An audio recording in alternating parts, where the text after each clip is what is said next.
기도합시다. 당신을 보니 살맛이 납니다. 오늘 본문의 말씀을 가지고 은혜의 방편이라는 제목으로 함께 말씀을 나누고자 합니다. 한번 따라해 봅시다. 은혜의 방편. 오늘은 소교리문답 83문, 84문, 85문을 살펴보고자 합니다. 그래서 특별히 죄에 대한 모든 율법 앞에서 율법을 범한 죄들 가운데 모든 죄가 과연 동등한지, 아니면 죄에도 차등이 있는지, 그리고 그 죄를 어떻게 해결하며 살아갈 수 있는지에 대해서 함께 살펴보고자 합니다. 먼저 소교리문답 제83문입니다. 율법을 범한 모든 죄가 동등하게 가증합니까? 같이 읽어봅니다. 시작. 어떤 죄는 그 자체에 있어서와 여러 가지 악화시키는 요소 때문에 하나님 보시기에 다른 죄들보다 더 가증합니다. 죄가 있는데 모든 죄가 똑같지 않다는 것입니다. 성경은 모든 죄가 같다라고 말하고 있지 않고 어떤 죄는 다른 죄보다 더 크고 하나님께서 심하게 생각하는 죄가 있다라고 말합니다. 그렇다면 어떤 죄가 다른 죄보다 더 큽니까? 먼저로는 우리 율법의 첫 돌판에 있었던 1계명과 4계명이 그 5계명과 10계명보다 더 가증하고 더 하나님 보시기에 죄가 크다라고 말합니다. 1계명부터 4계명까지 그 내용은 무엇입니까? 하나님을 어떻게 사랑하느냐라는 부분이 그렇죠. 하나님을 사랑하는 예배의 부분을 1계명부터 4계명까지 다루고 5계명부터 10계명까지는 이웃을 어떻게 사랑하느냐에 대한 것을 다룬다고 그랬습니다. 그래서 영적인 죄, 특별히 하나님과의 관계된 죄가 사람과의 관계된 죄보다 더 크다라고 성경 전체적으로 말씀을 하고 있습니다. 그래서 사람이 사람에게 범죄하면 하나님이 심판하시려니와 만일 사람이 여호와께 범죄하면 누가 그를 위하여 간구하겠느냐. 그래서 사람 간에 잘못된 일이 생기면 하나님께 용서를 빌고 하나님이 중간에 중재자가 될 수 있지만 우리가 하나님하고 문제가 잘못되면 그것을 해결할 수 있는 방법이 어디 있느냐라는 뜻입니다. 여러분, 그래서 하나님과의 예배적인 관계가 굉장히 중요합니다. 그래서 구약 성경에 보면 하나님이 가장 싫어하는 게 뭡니까? 우상 숭배의 죄입니다. 하나님을 하나님으로 인정하지 않고 하나님과 우상을 겸하여 섬기고 심지어는 하나님을 하나님 우상보다 더 못하게 취급하는 것을 하나님은 가장 싫어하신다라고 말씀을 하고 있습니다. 그리고 두 번째로는 복음에 역행하는 죄입니다. 다시 말하면 복음 자체를 거절하는 것은 율법의 죄를 거역하는 것보다 더 가증스럽다라고 말합니다. 이게 무슨 말이냐면 하나님의 복음을 거절하는 것은 우리의 삶 가운데 속에서 다른 이웃과 짓는 죄보다 더 크다라고 말하고 있습니다. 예수님께서 가버나움이라는 곳에서 큰 기적의 역사를 여러 번 행했습니다. 그런데 이 가버나움이 얼마나 교만한지 예수님의 기적을 보고도 예수님을 믿지 않는 것입니다. 그래서 예수님이 그런 얘기를 합니다. 가버나움아, 네가 하늘까지 높아지겠느냐? 음부까지 낮아지리라.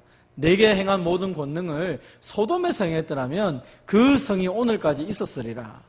예수님이 가버나움에 행했던 놀라운 기적을 소돔의 성에서 행했다면 소돔 사람들이 회개하고 하나님 믿었을 거라 이 말입니다. 그만큼 하나님의 놀라운 은혜를 보아도 거부하고 믿지 않았던 그 지역이 가버나움입니다. 이 가버나움에 사는 사람들은 예수님이 성장하는 것을 보고 예수님의 기적적인 일들을 여러 번 보았지만 예수님을 주인으로 모시지 않고 끝까지 거절했던 것을 살펴본다는 것입니다. 그래서 이런 영적인 죄가 우리의 인간적인 죄보다 더 크다라고 소교리문답에서 말을 하고 있고, 그렇기 때문에 우리가 하나님과의 관계를 바르게 하는 것은 굉장히 중요하다라고 말합니다. 그리고 그 자체로도 가증하지만 그 자체가 다른 죄를 유발시키는 죄들이 있습니다. 다시 말하면 다른 사람이 죄를 짓도록 자극하는 그런 요소들이 있다라고 이야기를 하고 있습니다. 사람들에게 자극을 주는 게 있고, 장소와 관계되는 것도 있고, 또 어떤 시대와 관계된 것도 있고, 태도의 문제와도 관계되는 것이 있습니다. 예를 들어서 사람에게 자극을 주는 대표적인 게 누굽니까? 구약 성경을 읽다 보면 늘 나오는 게, 우리 새벽 기도할 때 늘 나왔던 말이 뭡니까? 여로보암의 죄로 말미암아 이스라엘을 버리시니 여로보암의 죄의 길을 따라서 하나님이 심판하였으니, 이런 말이 계속 반복이 되었습니다. 이 북이스라엘이 망했던 가장 큰 이유는 누굽니까? 첫 번째 왕이었던 여로보암의 죄, 우상 숭배 죄 때문에 그 모든 후손들이 다 멸망을 당했다는 것입니다. 왜냐하면 첫 번째 왕이었던 여로보암이 북이스라엘에 번영을 주었습니다. 그러니까 사람들은 번영을 준 사람을 따라가려고 애를 쓰는 것입니다. 그 사람이 하나님 앞에서 벌을 받든지 말든지 그건 상관없고 잘 먹고 잘 살도록 해준 사람이 여로보암이니까 그 사람 쫓아가면 된다. 그래서 똑같은 죄를 계속 반복하는 것입니다. 사람이 짐승하고 다른 것은 생각을 하는 것인데 이 죄라는 것 자체가 얼마나 영향력이 큰지 생각을 못하게 하고 계속 답습을 하게 하는 것입니다. 그래서 이 여로보암의 죄는 어떤 다른 사람의 죄보다 크다라고 말을 하는 것입니다. 또 성경에 보면 이런 표현이 있습니다. 악인은 은총을 입을지라도 의를 배우지 아니하며 정직한 자의 땅에서 불의를 행하고, 하나님이 어떤 곳에서 불의를 행하냐 했는데 특별히 정직한 자의 땅에서 불의를 행하였던 이 악인에 대해서는 하나님이 크게 심판을 하고 있는 것입니다. 똑같은 장소인데 그 장소에 따라서 하나님께서 심판을 내리는 곳이 있다는 것입니다. 하나님이 보시는, 인정하시는 장소, 거기서 죄를 지으면 다른 데서 죄를 짓는 것보다 더 크게 하나님이 심판을 하는 경우가 있습니다. 그래서 성경을 보면 성전에서 죄를 지을 때 하나님이 그를 굉장히 심하게 재판하고 하는 것도 있습니다. 또 어떤 사람은 고의로, 날마다 고의로 죄를 짓는 사람들이 있죠. 거기에 대해서도 하나님께서 그 시기와 관련시켜서 이 사람을 가만히 놔두지 않는다는 것입니다. 그래서 우리가 똑같은 죄가 있지만 그 죄마다 하나님 보시는 강도가 다르고 또 그 죄의 영향력을 통하여서 다른 사람이나 어떤 것들이 영향을 받을 수 있는 죄가 있다는 사실을 꼭 기억하면서 우리가 늘 하나님 앞에서 자신을 돌아보며 하나님이 기뻐하지 않는 죄에 대해서 단호하게 끊을 수 있는 회개의 삶을 살아가는 저와 여러분 되시기를 바랍니다. 그렇다면 죄를 지을 때마다 마땅히 받는 보응이 무엇입니까? 라는 질문이 84문입니다. 같이 읽겠습니다. 시작. 죄마다 현세와 내세에서 하나님의 진노와 저주를 받아야 마땅합니다. 죄라는 것은 하나님과의 관계가 끊어지는 것입니다. 하나님의 은혜가 없는 것입니다. 여러분, 하나님의 은혜가 없다는 말은 하나님의 진노가 있다는 말입니다. 하나님의 복이 없다는 말은 하나님의 저주가 있다는 것입니다. 그래서 요한복음 3장에 보면 예수님을 영접하지 않는 것 자체가 이미 심판을 받은 것이라고 이렇게 성경은 말하고 있습니다. 왜 그러냐면 예수님을 통한 복을 받지 못하기 때문에 이미 예수님이 주시는 복을 받지 못하는 그 상태가 바로 저주를 받는 상태라는 것입니다. 그래서 죄를 짓는 자마다, 죄마다 현세와 내세에서 반드시 하나님의 진노와 저주가 있다라고 말합니다. 그래서 율법에 기록된 말씀대로 행하지 않는 자는 항상 저주 아래 있다라고 이야기합니다. 뿐만 아니라 예수님께서 다음 주에 살펴보겠지만 그 저주받은 사람들, 다시 말하면 심판받는 사람들을 가리켜 말하기를 마귀와 그 사자를 위하여 예비된 영원한 불에 들어가라 이렇게 말합니다. 이것은 이 땅에 살면서도 죄인으로 살다가 죽어서도 죄인으로 영원한 불에 들어가게 되는 것을 의미하는 것입니다. 죄는 이 땅에서 사라지고 저 영원한 것에 영향이 없는 것이 아닙니다. 그래서 어떤 사람들이 죄를 짓고 자살을 하는 경우가 있습니다. 죽으면 끝난다고. 죽으면 절대로 안 끝납니다. 그래서 여러분 가운데 아무나 또 어떤 사람이든 간에 나는 죄 지었는데 이 죄값을 내가 다 짊어지고 내가 죽겠다. 죽어도 그 죄값 가운데 빠진 겁니다. 죄값을 가지고 죽을 수 있는 사람은 예수님 외에는 아무도 없습니다. 그럼 예수님이 우리의 죄를 다 짊어지시고 십자가에 죽으셨지 예수님이 어느 누구도 그런 행동을 할 수도 없고 해서도 안 되는 것입니다. 그래서 여러분 가운데 또 여러분이 알고 있는 어떤 사람도 자신이 죄를 다 짊어질 테니까 내 이 한 목숨 바쳐가지고 여러분의 죄를, 여러분의 모든 허물을 덮어버리겠습니다. 거짓말입니다. 아니, 그 사람은 정말로 큰 벌을 받게 됩니다. 그래서 그렇게 하면 되지 않습니다. 살아서 죄값을 지불하고 살아서 죄의 문제를 해결받고 그리고 하나님께서 영원한 복을 주시는 은혜의 나라로 들어가는 것이 정상적인 모습이라는 것입니다. 여러분, 오늘 본문에서 죄의 문제는 이 땅에서뿐 아니라 내세까지도 연결되는 거기 때문에 이 죄의 문제는 반드시 이 땅에서 해결을 받아야 됩니다. 그래서 85분은 이 문제를 강하게 우리에게 얘기합니다. 우리의 죄로 인하여 마땅히 받아야 될 하나님의 진노와 저주를 피하도록 하기 위해서 하나님께서 우리에게 요구하시는 것은 무엇입니까? 아주 중요한 내용입니다. 같이 읽어보겠습니다. 시작. 우리의 죄로 인하여 마땅히 받아야 할 하나님의 진노와 저주를 피할 수 있도록 하기 위하여 하나님께서 우리에게 예수 그리스도를 믿을 것과 생명에 이르는 회개와 그리스도께서 구속의 은덕을 우리에게 전달하시는 모든 외적인 방편들을 사용할 것을 요구합니다. 여러분, 굉장히 중요한 이야기입니다. 우리가 우리의 모든 죄값 우리가 감당하지 못합니다. 하나님의 진노를 피할 수 있는 인생은 한 사람도 없습니다. 그렇기 때문에 하나님께서 이 하나님의 진노와 저주를 피할 수 있는 방편을 우리에게 주신 것이 있습니다. 그게 바로 예수님을 믿는 것입니다.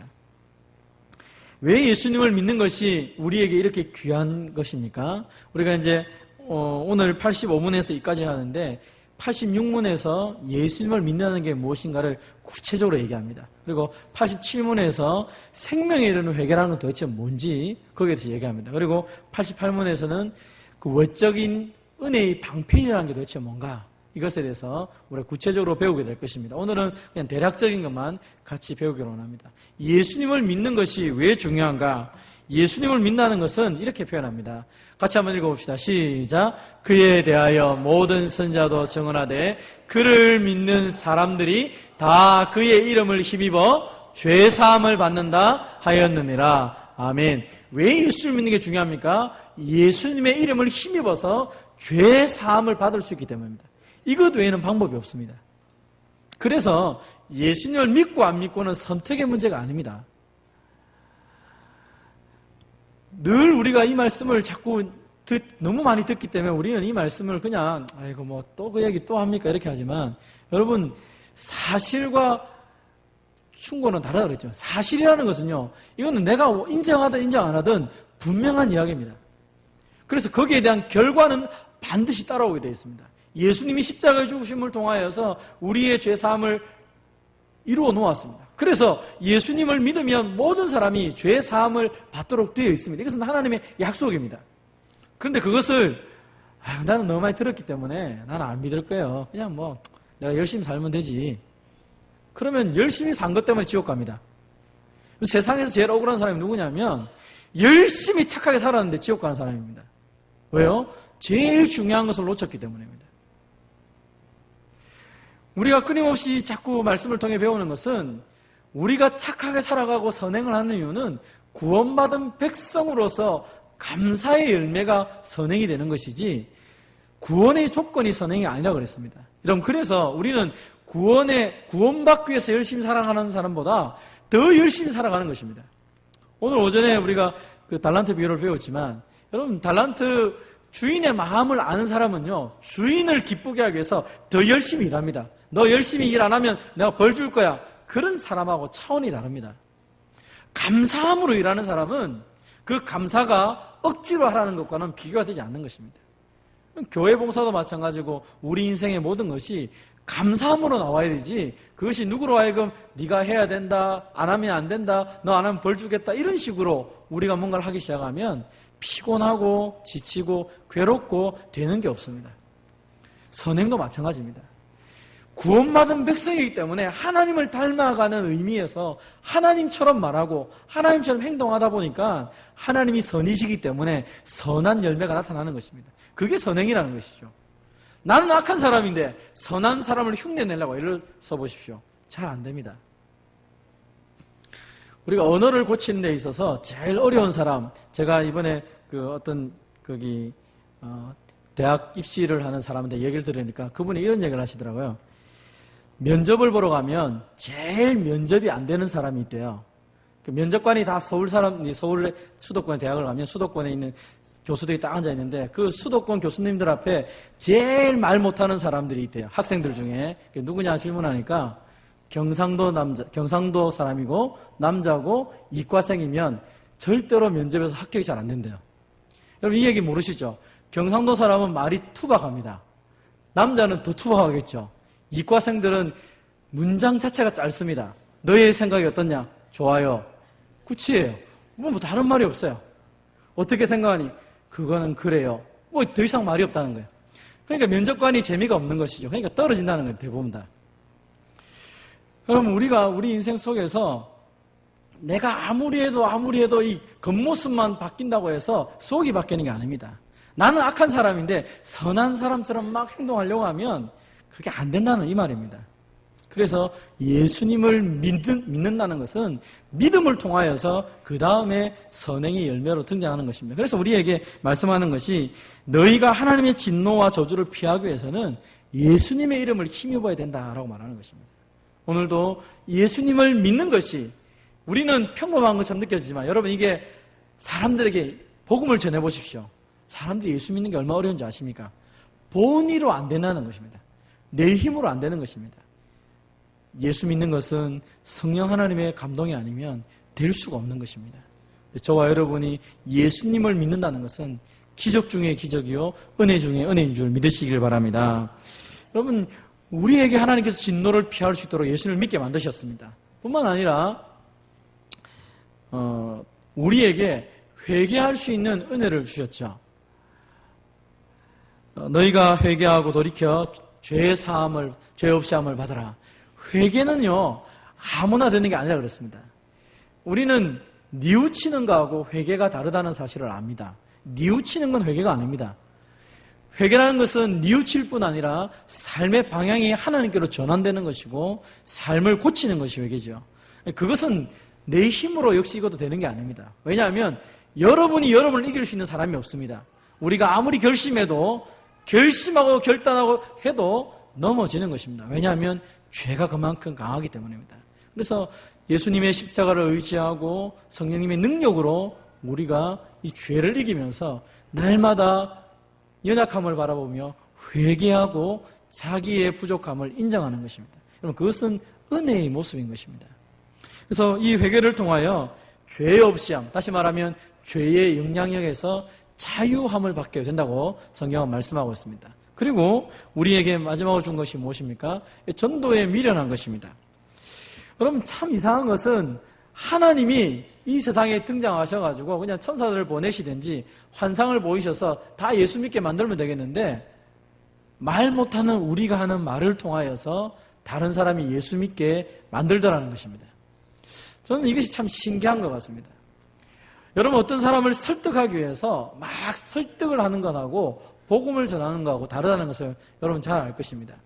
저는 제가 볼 때 판매를 잘 하시는 분이나 또 보험을 하시거나 어떤 이런 분들을 보면 말을 참 잘 하시는 것 같아요.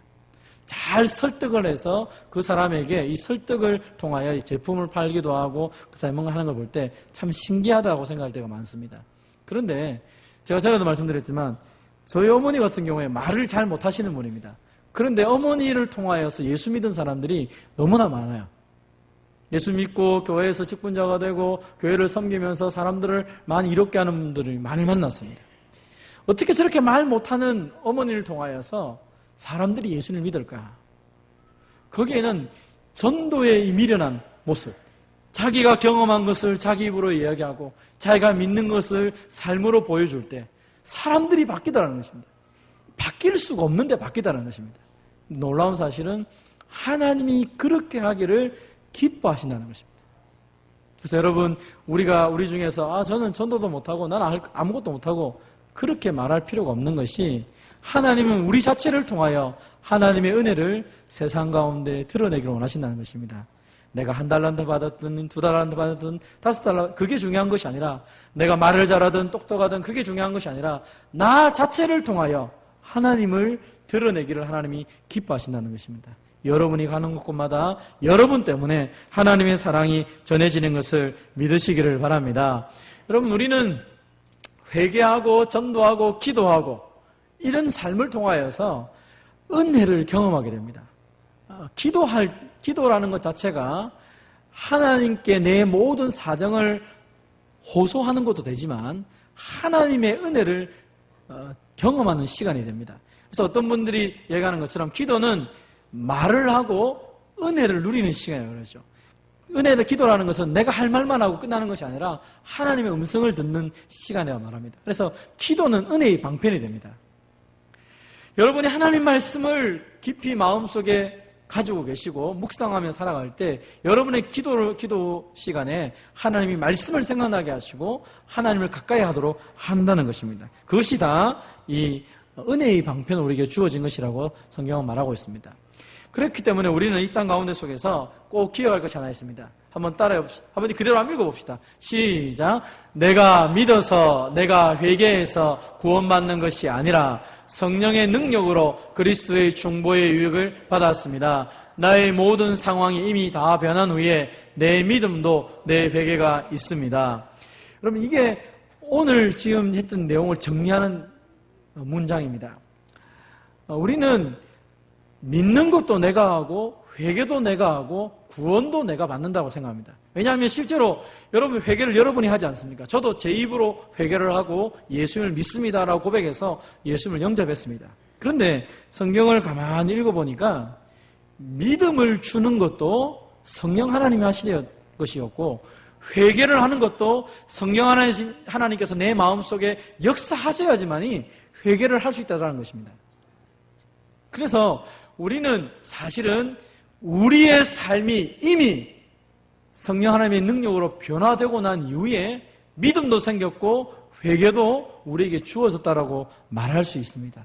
그래서 구원이라는 것 자체가 선물이라고 말할 수 있는 것은 내가 이 구원의 문제를 위해서 한 것은 없다는 것입니다. 다만 한 가지 아주 중요한 것이 있다면 내 안에서 성령 하나님이 나에게 감동을 주고 말씀이 들려지게 하고 죄를 깨닫게 할 때에 거기에 믿음으로 반응했다는 것입니다. 그것이 우리에게 있는 아주 작지만 그것이 아주 큰 역할을 하는 믿음의 영적인 반응의 모습이라는 것입니다. 사랑하는 성도 여러분, 말씀에 반응을 하고 성령님에게 반응하기 시작할 때 여러분의 삶은 변화되고 있습니다. 그리고 변화될 뿐더러 성령 하나님이 여러분을 모든 것을 바꾸어 주셔서 하나님의 사람으로 만들어가고 있다라고 오늘 소개름답 말하고 있는 것입니다. 그러므로 오늘 저와 여러분이 꼭 기억할 것은 하나님의 진노와 하나님의 이 모든 형벌 속에서 우리에게 주신 성령 하나님을 통하여서 예수를 믿게 하고 회개하게 하고 기도하게 하는 이 모든 은혜의 방편들을 통하여서 내가 이미 변해졌고 앞으로도 변화될 것이고 그리고 나를 통하여 하나님의 은혜가 드러날 것을 확신하면서 살아가는 저와 여러분 되시기를 주님의 이름으로 축원드립니다.